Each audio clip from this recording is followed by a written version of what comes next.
Thank you. We're here again, Sunday, April 22nd. Normally, I talk about things, and I still will talk about things more so from the teaching aspect of scripture or history.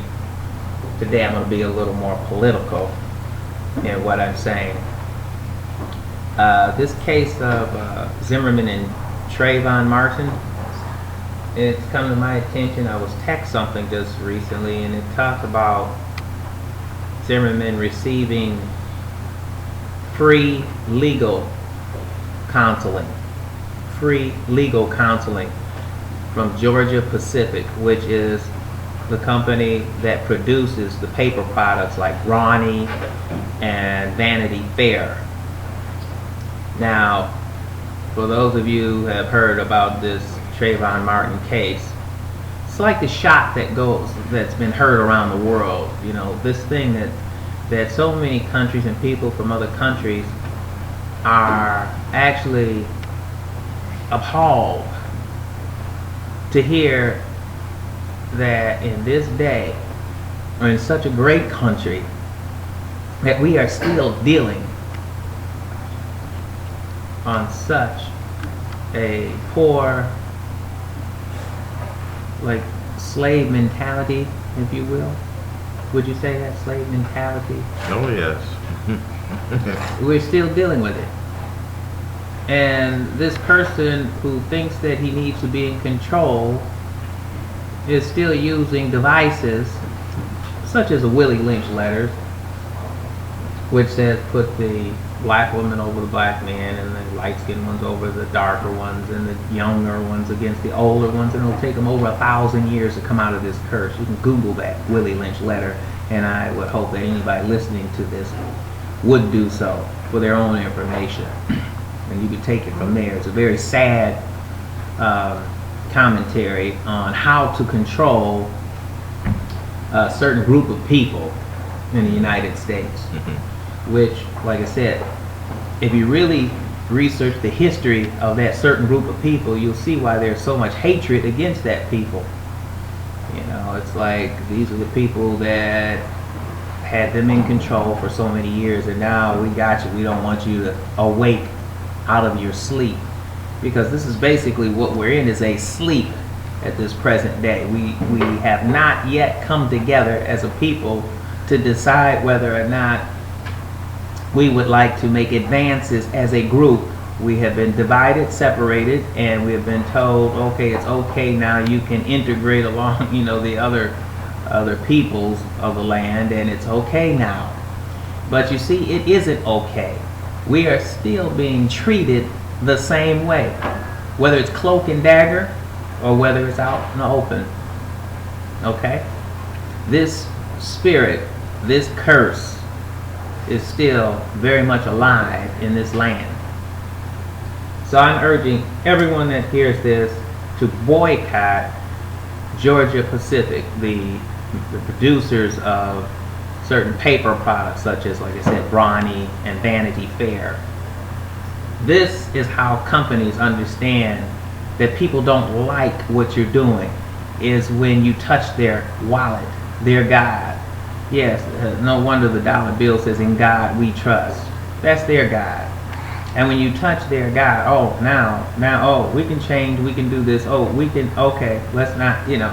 But I am trying to raise the consciousness of the people that are listening to this audio, as well as those that I come in contact with. So any of you that are listening to this information, it would be wonderful if you would text it or email it to as many of your contacts as you can, to do the research and follow up on what I'm saying. And it's always best to do the research behind what you hear, and just going forward and taking it to the next level. But do the research and find out if the things that I'm saying are accurate. But this has to arouse our people to the point where we say, okay, what next? We seem to be targeted across the land in certain areas. What next? How much does it take to wake a people up? How much does it take? You've heard me tell the story of Hiram Abiff before, and he's in this coffin in a coma. You see? Who else fits that description but us? Sleep, stripped of your knowledge, stripped of your language. This is the blow to the head and the cutting of the tongue. Who else fits that description but us? Who else? So basically, this time I'm spending sharing this information is just so that you would hopefully go deeper into the information yourself. It's not really different from all the other information I've shared about what is profitable, what is unprofitable, what is clean, what is unclean. My youngest son, who's 8, recently a teacher approached me about his behavior or something that he did in school. And she said, I need to talk to you. And I said, okay, what did you do, little fella? What did you do? And what he told me was he took the G.I. Joe's pants off and put it on top of a Barbie doll. And I looked at him and laughed. And I looked at the teacher. And I still laughed. And I'm like, okay, and this is what you want to talk to me about? You know, in a day where homosexuality and lesbianism, they want to teach this in schools at the elementary level. They want to introduce this type of living in our elementary schools, okay? Which is unfair. It's unclean. It's unprofitable. It's unfruitful. It's unholy. And it comes from the dark side. That which is unfruitful is unclean, unprofitable, unholy. You know, sexual education should be taught at that level in the home. See, we were taken from the farms. And every farm child, every little boy and every girl knows on a farm where babies come from. They see the animals making them all the time. I see it every day. I was just going to say that. Okay. There's no doubt, they have no doubt about nature because they're in it. When we're taken from the farms, our agricultural background, and then brought into the cities where the factories are, and the hard pavements and whatever, you don't see this anymore. So this simple understanding eludes you, right? Yeah. Now, little farm boys all the time, you know, they know.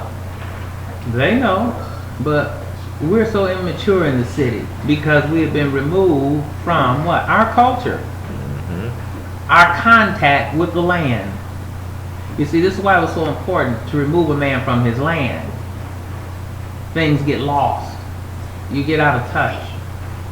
You lose your understanding of the seasons and what's good for the land and what isn't.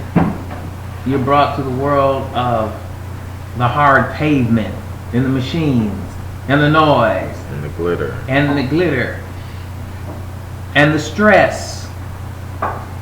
So a man will work all his life inside of that factory. Hardly any light comes into those factories.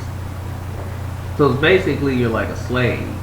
And then you go home, you're too tired to really deal with your family properly.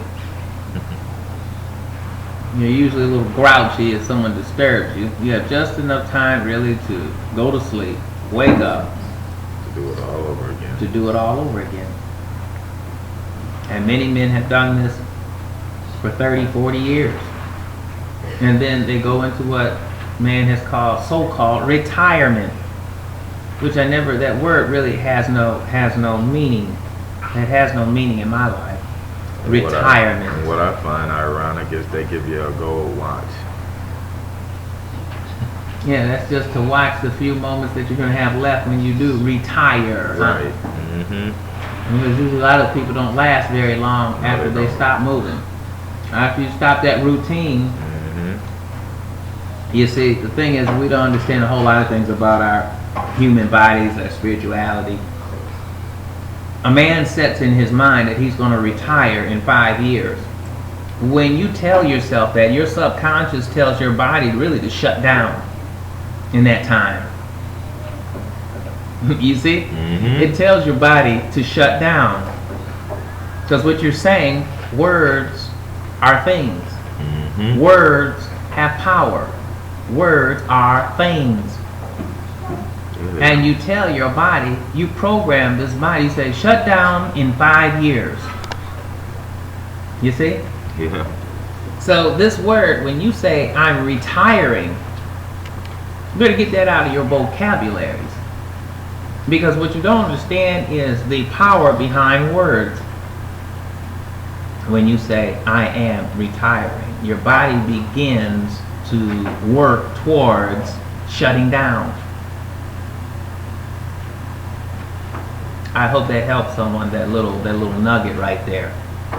Because when you start really studying the human makeup, you'll see just how powerful words are in the subconscious. This is why TV commercials, they understand it. They understand that every time they put something on television, that they are programming you, basically.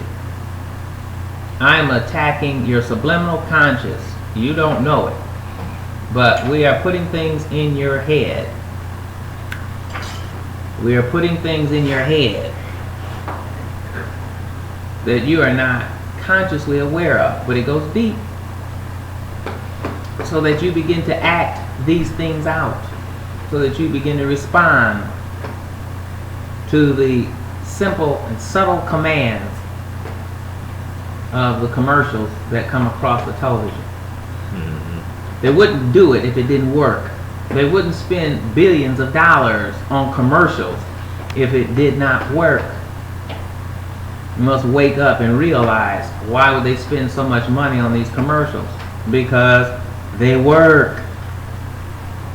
They go into your subconscious. It's like hypnosis. Hypnosis is very dangerous because they go into your subconscious. You allow him in, he goes in, and you begin to act out what has been buried deeply into your subconscious. It's like going under anesthetic or being anesthetized in a hospital. If you go in an operation and you're anesthetized, what's said while they're operating over you is critical. And a lot of doctors carry on conversations that should not be carried on in the operating room. There may be even certain music, certain sounds going on. They should not be there. It also brings out your subconscious, because from what I understand is when you're coming out of it, you speak. You start speaking of things that's going through your life when you're under the anesthesia medicine. I'm a witness of that. I've had some people ask me some questions while I was in the hospital after surgery. And I refused some things that they offered me. It's really something. So you're saying somebody deliberately, while you're under anesthetic, asked you questions?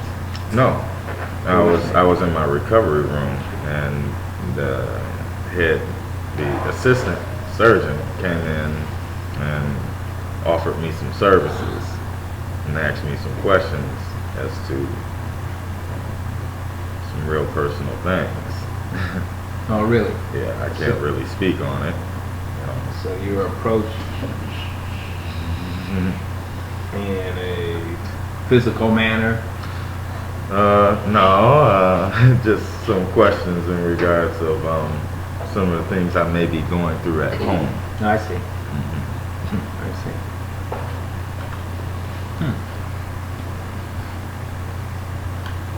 Well, being approached while you're under anesthetic is the same as having someone hypnotized and putting a powerful suggestion in your mind. And then link it with any kind of word, sound, smell, Yeah. which will cause you then to respond, and you really don't know why you're responding that way, but it's been buried deeply into your subconscious. So if I can reach some of the subconscious minds out here dealing with this issue of Georgia Pacific giving free legal counsel to this character Zimmerman, if I can affect just one to be able to spread this message to at least 10, and maybe that 10 may spread it to another 10, we can raise the level of awareness so that maybe this company will understand that these people aren't playing, they're tired. Okay? We'll get to the point where how many of our young men will have to suffer at the hands of those that have been oppressing to us for hundreds of years. I have 3 sons of my own, and I couldn't imagine, I can't imagine how to respond to some action like that. I know how I would really want to respond immediately in the heat of anger, but because of the world's intervention in this case, you see, he has gathered, Mr. Martin has gathered, I guess, a lot of interest worldwide on behalf of Trayvon Martin. It has caused him to view this thing as being bigger than himself. It has caused him to view his situation larger than maybe some of the actions that he would normally take in a situation like this. That's the only thing I think that would spare any of us from acting out maybe some, what would you call it, immediate gratification against this person who possibly did this. Like I said, I have 3 sons, and I'm only imagining if someone told me this guy over here in the subdivision did this to your son and he's down at the morgue.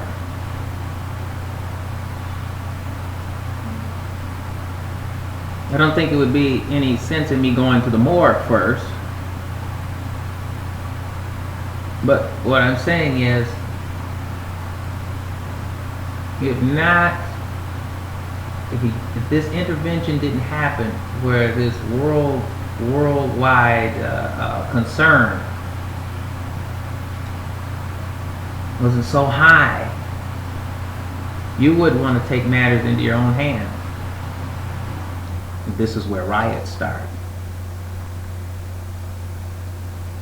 How many of our young men does it take before we raise our consciousness?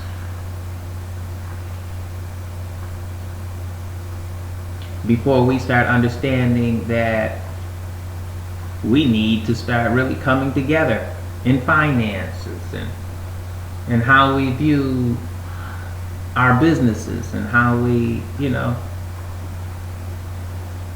spend our money amongst each other, where we spend it. Quit acting like you're trying to get a piece of this pie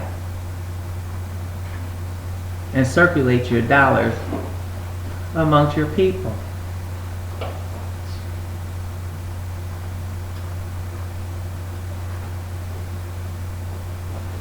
You have children. What do you tell your children? How do you want them to grow up? What do you want them to understand? John, what do you think? Well, right now, I'm trying to get them to understand the value of working hard and that there's payoff. Today, get a better understanding of the routine of how things go as far as how the finances go in the house. That's just where I'm at. I tell them to work hard. Their job is school, and there's payoff with it. But they're just not going to get anything because they just want it.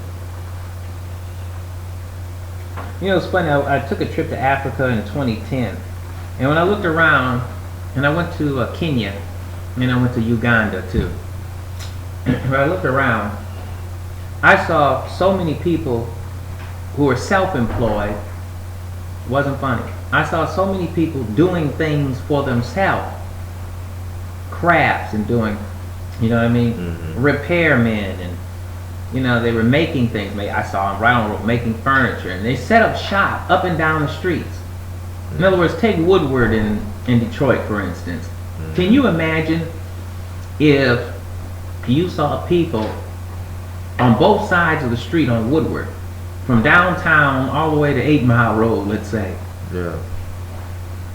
with crafts, selling their products and making things? And as you travel up and down Woodward, you could stop along any one of those sections and you see what people are producing.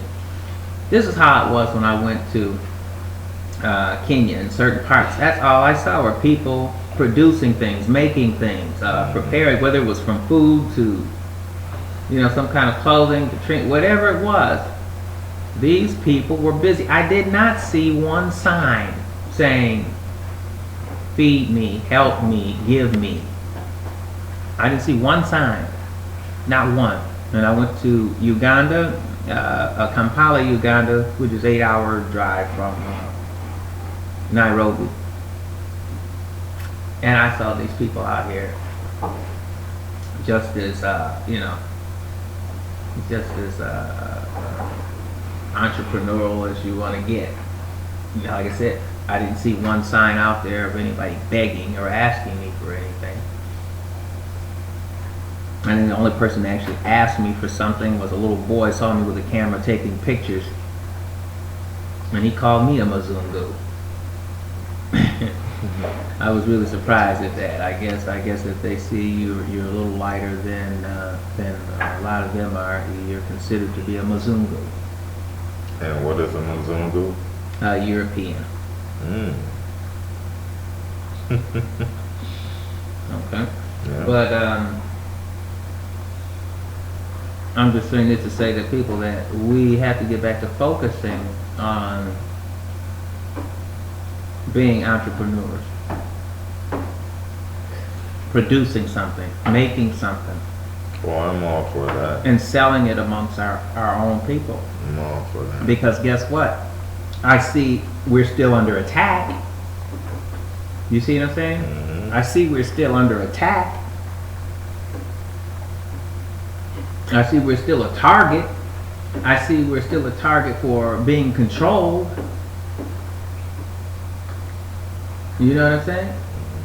I'm saying under the 14th Amendment, if you say color, black, Negro, African American, and Ethiopian, you are considered 2/3 of a person. Okay?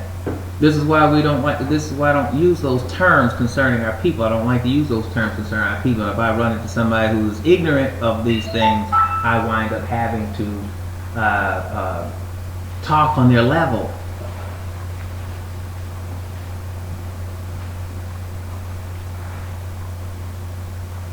But this is why I don't like to use those terms. Like it says, we are not aware enough to step away. Because why? We don't do any research. Why? Because we have a lot of leaders that don't talk about these things, period. Therefore, we stay in ignorance.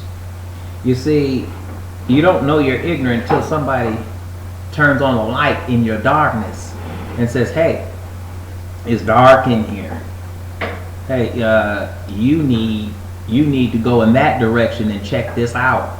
And once a man starts walking down the path of light, then he starts finding just how much darkness he was actually walking in prior to. How in the world can a people wake up unless they know they're asleep? How can you wake up when you don't believe that you're asleep in the first place? You see? So these occurrences that happen in the world are wake-up calls. They're wake-up calls. These incidents that happen in the world are wake-up calls. That's what they are. They're telling us to wake up. Unfortunately, why should you have to be jarred out of sleep? Who likes to be jarred out of sleep? Don't you like your wives to come into your homes and, come in your bedrooms and say, "Dear, it's time to get up," softly? Who wants somebody to come into their room and go, "You gotta get up"? Huh? Nobody.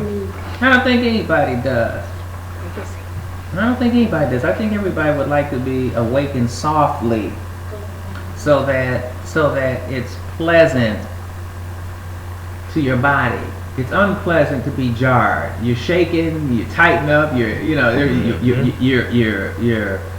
disoriented. You don't know where you are when you get awakened like that. You don't know what happened. Right. Or what's coming next, right quick. Okay? So, these occurrences that happen in the world have a jarring effect. But apparently, we haven't come together close enough, long enough. So I guess the effect is not strong enough. What do you think? How many more of these occurrences need to happen in the world for us to open our eyes and get up off our lazy rear ends and start responding in a way, well, okay, we're not going to buy this product, we're not going to buy their product, we're not going to buy this kind of clothing because these people own it, they're making all the money and off of it, and they're supporting the very people that are doing this. You see what I'm saying? Mm-hmm. Of course, most of our leaders get lulled to sleep, and then your leaders come out and tell you, "Oh, it's okay, it's all right. You can, hee ha ha." Why? Because I'm getting paid. You see? Right. That's what goes on. It's exactly what goes on, has been going on for too long. Don't pay attention to that guy. He's a loudmouth rebel. He's a troublemaker. So they put these little, I hate to use the term Uncle Tom, in position to tell you that's not necessary, we don't have to do this and we don't have to do that. It's very necessary for us to come together. And I do mean in prayer, I do mean in acts. You see? Not only pray, but act. You see? Become aware. Stop using certain products. Stop fueling the enemy with your money. This shot that's heard around the world, basically, should be a wake-up call. Should be a wake-up call. You see? That man Zimmerman was told not to follow. Do not be in pursuit of this person. He did anyway. And witnesses said, we heard a man running, hollering, help, help. This man was in pursuit of him. And the only thing that Trayvon Martin was armed with was a bag of Skittles. A bag of Skittles.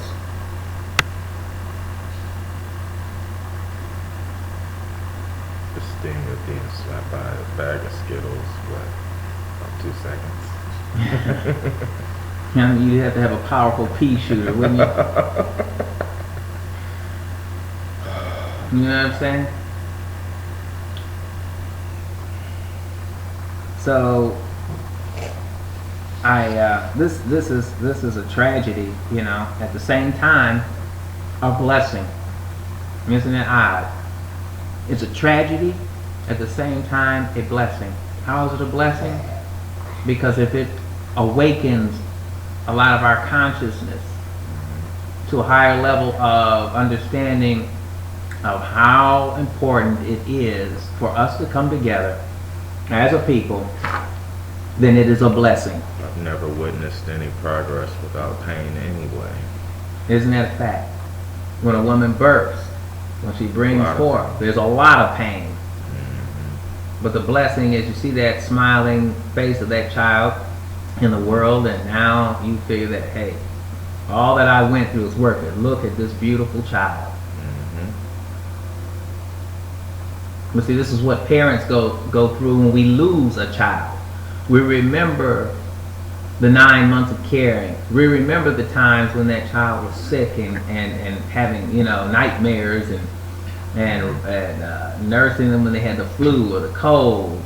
We remember taking them to school for the first time and watching them cry when we walk away from them for the first time when we take them to school, and we remember the times when the bullies came to them and we talked them through how to deal with the bullies, and we remember the times when their lunch money was stolen, you know, when somebody stealing their lunch steal. You guys, a lot of you guys don't remember that. You know, that's kind of old school. You know, boy stole my lunch money. You know, you didn't have milk for the day, boy. That was critical.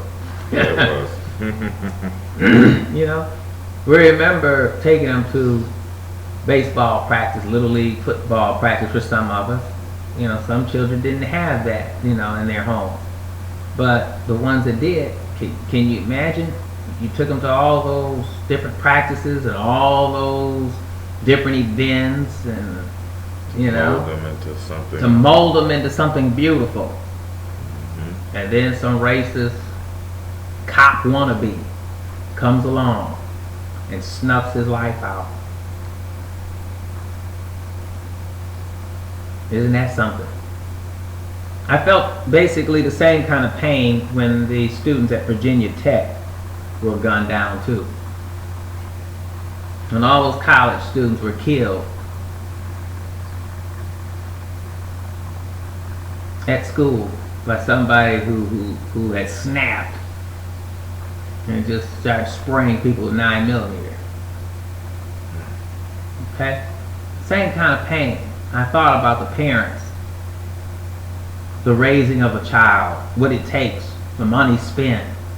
You think you're safe, and you got this child off to school, and he's in college, and you know he's doing well. You're just starting to see the fruits of your labor. You just, you know, you're thinking about all the grandchildren he's going to produce for me, and I'm going to be playing with them, and maybe he'll have a wonderful wife, and I'll have, you know what I mean, and I'll get to watch the children, and you get a message that your child's been killed at school by a gunman.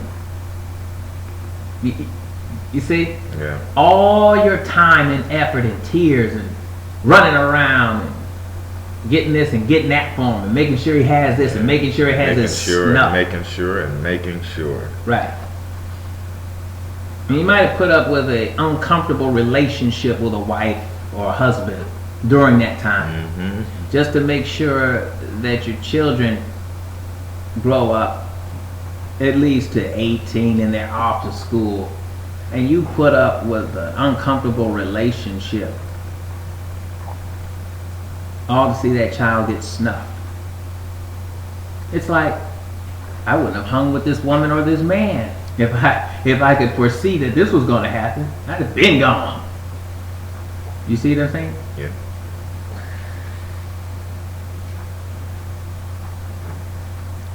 Just so you can feel the weight of this loss. And it's only a loss if we don't act properly. It's a loss if nothing is accomplished through this. It's a loss if everyone just goes back to sleep and we wait till the next one happens. It's a loss then.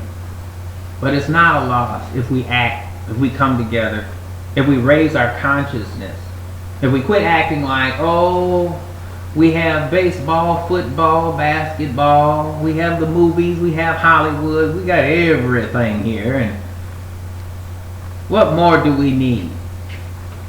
You go back to your sleep. You're being rocked, you're rocked to sleep because you won't wake up and realize what's at the door, what's been at the door.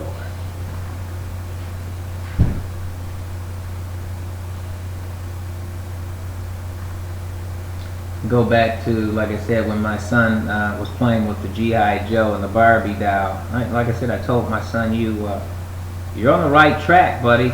I said, he's 8. I learned about the so-called birds and bees when I was 7. It was a funny story. The young man that lived down the street from me, his name was Emmett. And Emmett was always going to show somebody something sexually oriented, you know, and he was the first one to break out some news, you know, on that tip. Now I'm 7 years old, sitting on the edge of the grass, and he's sitting on his 10-speed bicycle, and he comes over to me and he said, "Do you know where babies come from?" And I said, "No."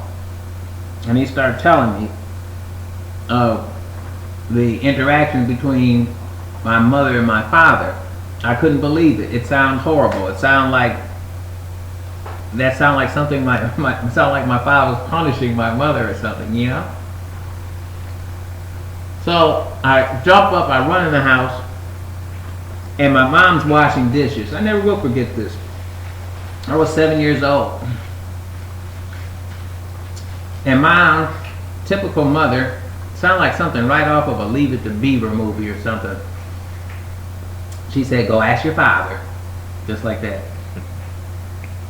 So I said, "Oh boy, I know I'm going to go through now." So I go into the den where my father was. We had a den that had French doors with lead glass windows, you know, and they had the nice glass doorknob, the wood frame, you know. And when you close those two doors, when you brought them together, they had this vacuum sound noise, you know, kind of like whoosh. You know, when you close it, just whoosh. And that noise, you know, it amplified the moment. I knew I was going to hear something then. When he closed those doors behind me, I went to another level of, oh boy. So as he began to explain to me how a man and a woman come together to produce offspring, I was like, wow. Emmett was right. I mean, he just opened my world up that day. And of course, you're never the same. You never see the same once that's explained to you and you understand it. And at 7 years old, I understood it. I saw it, and I was never the same from that moment on. If Emmett told me something, I didn't run back to Mom and Dad again. I just believed it, even if he was wrong. Because once you proved to me that you were right, I figured you're always right. At that age, you know, ain't no sense in getting the doors, the French doors closed on me again. Right. You know, I'm not going to go through that. I'm not going to embarrass my mom again because, you know, I knew it was embarrassing for her when she told me, "Go ask your father." I could feel the thickness in the air. And it's a funny thing, see, and I do like to bring out some of the Hebrew things that I can share with you. This is a funny thing in life. This guy's name was Emmett.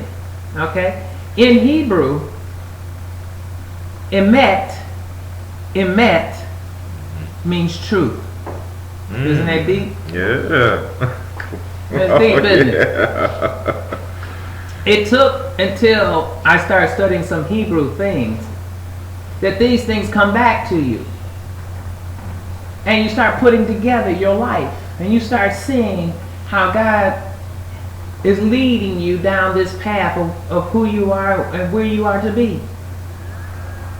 It's a beautiful story that unfolds when you embrace the love of the Creator. You know? You see? Here this guy is bringing something to me. I'm 7 years old. I'm 7. 7. That number 7. I'm 7 years old. And Emmett was 14. 2 times 7. And he brings this information to me. And it's like, wow. Mind-blowing. But it was truth. So I think we should always be careful of how we name our children too. Isn't it something? Yeah. Be careful what you name them, because what you speak over them, they become. Such as the name Jacob. Jacob was a trickster, you see, and this is what he was. He was a trickster. So God changed his name to Israel. He was a trickster. Isn't that interesting? Yeah. But, of course, we're in the Western culture.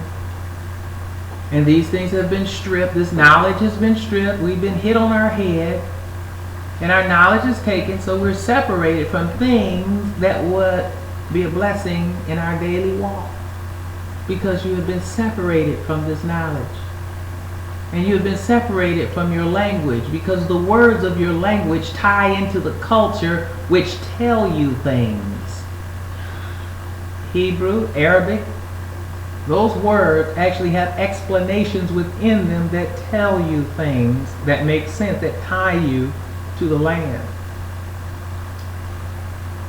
of understanding. And if you want to put somebody in a box or enslavement, you must first strip him of his land and language. He is no longer rooted and grounded. He becomes a zombie. He is lost. He's spinning circles. You have taken the rudder off of his boat, where he is just turning in circles and doesn't know which way to go. So if it takes jarring